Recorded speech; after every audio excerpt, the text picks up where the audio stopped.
Wick, brother, you know what that rhymes with? You know, it's sick. This dude is sick and he's probably pretty quick. Now, did you wake up this morning thinking you want a $70 budget deck built around a warlock, dude, a rat warlock? Did you drink your coffee this morning alone in your basement, of course, thinking about Wick, brother? Well, I got you covered. Old Nicky G is here to build you a commander deck. And after all that, I think it's only fair that you like the video. You know, if it's free for you, it's a real boon for me if you do that. If you want to support the channel with American dollars, I do have a Patreon, and the patrons make sure we all keep this channel independent. Say their names, or at least read them real quick, you know? Alright, here we go. Wick the Whorled Mind. 3 and a black for a legendary creature, rat warlock. It's a 2/4. Whenever this guy or another rat you control enters, create a 1/1 black snail creature token if you don't control a snail. Otherwise, put a +1/+1 counter on a snail you control. Blue, black, and a red, sacrifice a snail. Wick deals damage equal to the sacrificed creature's power to each opponent, then draw cards equal to the sacrificed creature's power. This guy's a hot mess, man. He's living inside a snail shell, right? Probably has a whole group of snails in there, and they could tell some stories, I'm sure.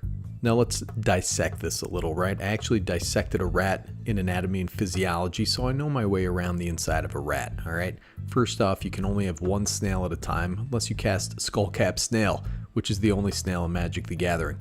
You can rely on changelings if you want, but they usually aren't very beefy. Torian Mauler is kind of the exception. He'll get big.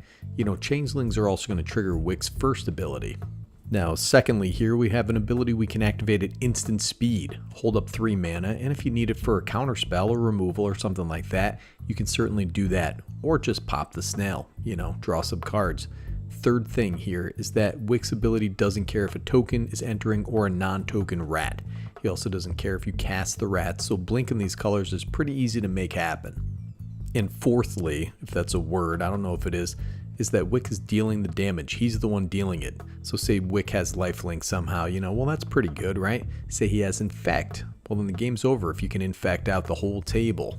So sacrificing your creatures is sad, right? You had a creature, he was doing pretty good. Maybe he was blocking a creature, maybe he was attacking for you, maybe he was fetching you a coffee or something.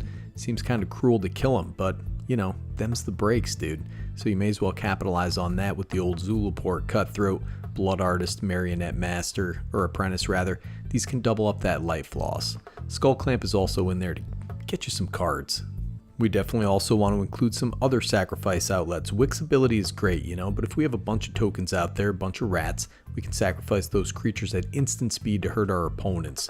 We also have Warren Soul Trader, 2 and a black creature, zombie, goblin, wizard. It's a 3/3. Pay 1 life, sack another creature, create a treasure token. I'm telling you, man, this card is climbing in price, already up to like $5 and change. So we definitely do want a lot of rats. Let me start with a little PSA for you bros here on some prices. Marrow Gnar. This guy's 3 black, a legendary creature, rat rogue. It's a 2/3. All rats have fear, has tap, sack a rat, create X 1/1 black rat creature tokens where X is the number of rats you control. So you get exponential rats with this guy. Prior to Bloomburrow release, this was like $20 to $30, but the full art here is about $5 as we speak. And likewise, Ink Eye's Servant of Oni, 4 black, legendary creature, rat ninja. It's a 5/4 with ninjutsu for 3 black. Whenever this guy deals combat damage to a player, you may put target creature card from that player's graveyard onto the battlefield under your control. Has 1 in black, regenerate Ink Eyes. Really neat card, does a lot of text there. I just picked up a copy of the full art for $2 and change. Not sure why this is so cheap right now, but it's probably due to little meaningful reprints in the past. Now from there you do want a critical mass of rats. They're a rat colony, relentless rats. You can just put 30 of these in there, but those are kind of super pricey. Nah man, come on, you gotta look at this as an opportunity to slap in a bunch of your favorite rats like Karumonix, the Rat King here. 1 black, legendary creature, Phyrexian rat. It's a 3/3, has toxic 1. Other rats you control have toxic 1. When this guy enters the battlefield, look at the top 5 cards of your library. You may reveal any number of rat cards from among them, put the revealed cards into your hand, put the rest in the bottom in a random order. Probably not getting too far with toxic on this one, but you will draw a couple cards when this guy enters. And how about this fella, Lord Skitta, the Sua King, 2 and a black for a legendary creature, rat noble. It's a 3/3. Whenever another rat you control enters, exile up to 1 target card from an opponent's graveyard. At the beginning of combat on your turn, create a little stupid rat creature token, can't block. Listen man, this is rat sack fodder and it's growing your snail, dude. That's what she said. And of course, Bloomburrow brings some favorite legends here. You got Vren the Relentless out there. This guy's repentless and relentless. 2 blue and a black for a legendary creature, Rat Rogue. It's a 3/4 with Ward 2. If a creature an opponent controls would die, exile instead.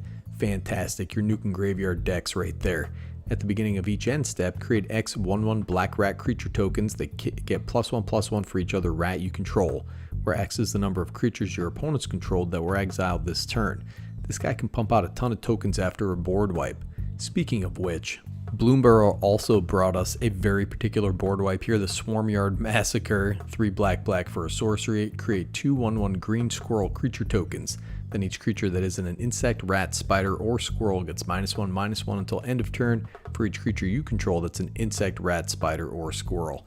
We talked a little about changelings too, but Maskwood Nexus can be pretty awesome if you have a buff rat out there.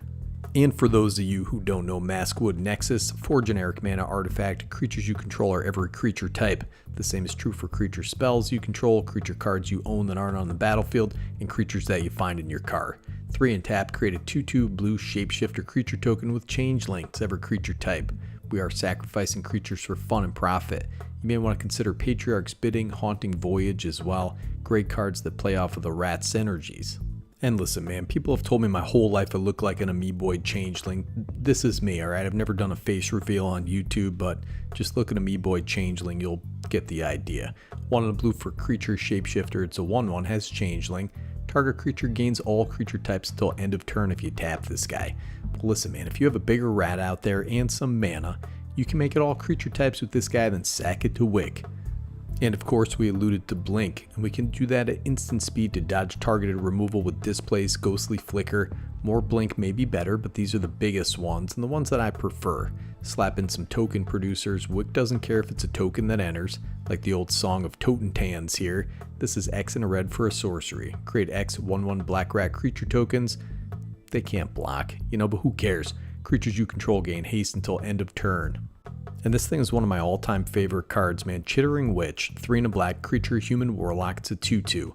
When it enters the battlefield, create a number of 1/1 black rat creature tokens equal to the number of opponents you have. Most cases, this is going to be 3 tokens. Has 1 in a black, sack a creature. Target creature gets -2/-2 until end of turn. Always been a fan of this lady from Home Alone 2, man. She's chilling in Central Park with her rat buddies in her coat. That last ability can be a real lifesaver, too. Now listen, I also want to highlight this card out of Bloomburrow, the Patchwork Banner. 3 generic mana for an artifact. As it enters, choose a creature type. Creatures you control of the chosen type get +1/+1. Has tap, add 1 mana of any color. This is going to be a staple for budget decks for years to come, trust me. You may just want to choose Snail on this, man. And if you've got $20 or so slapping the old Plague of Vermin out there, pay all your life, take yourself right out of the game, man. Can't get beaten if you beat yourself. That's 3D chess, dude. And that's better Commander, brother. Anyways, man, this is an interesting Commander. Kind of a fun deck that keeps your hand full the entire game. You're sacking things left and right. It's an interesting to grab a couple cards at a time until you can blast off with a bunch of damage.